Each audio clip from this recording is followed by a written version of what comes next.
আজকের এই জয়ে কি বলবেন? এইটুকুই বলবো যে এই জয় আমার একার জয় নয়, এই জয় বাংলার মামাটি মানুষের জয়, এই জয় আমার তৃণমূল কংগ্রেসের পরিবারের জয়।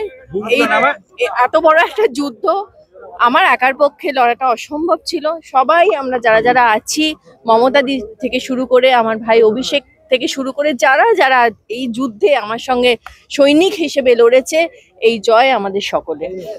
দিদি দিলীপ ঘোষ চলে যাওয়াটা কি সহজ হলো জেতাটা? আপনি বারবার বলেছেন সেটা। আমি একটু ভীষণ মাথা ব্যথা করছে। জয় বাংলা!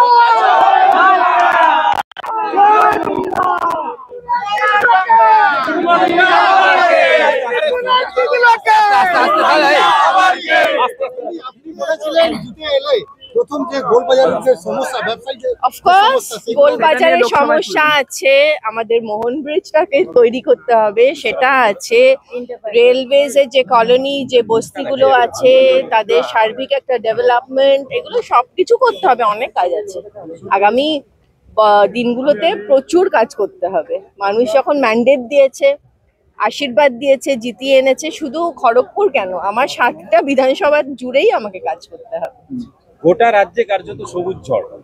ইয়েস, আমাদের দৃঢ় বিশ্বাস ছিল মানুষের ওপর, এবং আমরা জানি যে বাংলার মানুষ দিদিকে প্রাণ থেকে ভালোবাসে, মন থেকে ভালোবাসে, বিশেষ করে বাংলার মায়েরা, বাংলার বোনেরা, দিদিরা।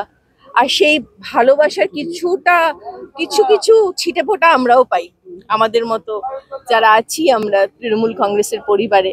সে আশীর্বাদ, সেই ভালোবাসা, আমি তো আগে থেকেই বলছিলাম যে আমি যেখানে গিয়েছি, এবার যে বিধানসভায় আমি গিয়েছি, সেটা দাঁতন হোক, নারায়ণগড় হোক, কেশিয়ারি হোক, আমাদের খড়গপুর গ্রামীণ হোক, এগরাও বলবো, এগরাতেও মানে মানুষ যেভাবে আমাকে প্রাণ ভরে আশীর্বাদ করেছে, ভালোবেসেছে, আমি এতদিন বলিনি, বাট আমার মন বলছিল যে রেজাল্ট পজিটিভই হবে।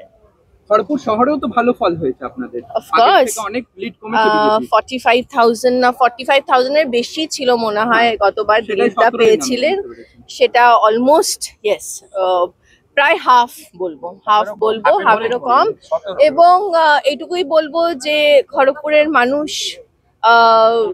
এইটুকুই আমার বলার আছে যে অ্যাজ এন এমপি আমি চেষ্টা করব যে খড়গপুরের যাতে আরো ডেভেলপড হয়, আরো সুন্দর হোক শহরটি। যেটা আমি বললাম যে রেলওয়েজের সাথে আমার অনেক আগামী দিনগুলোতে প্রচুর কনভারসেশনস হবে, এইটুকু আমি জানি খড়গপুর নিয়ে। Thank you.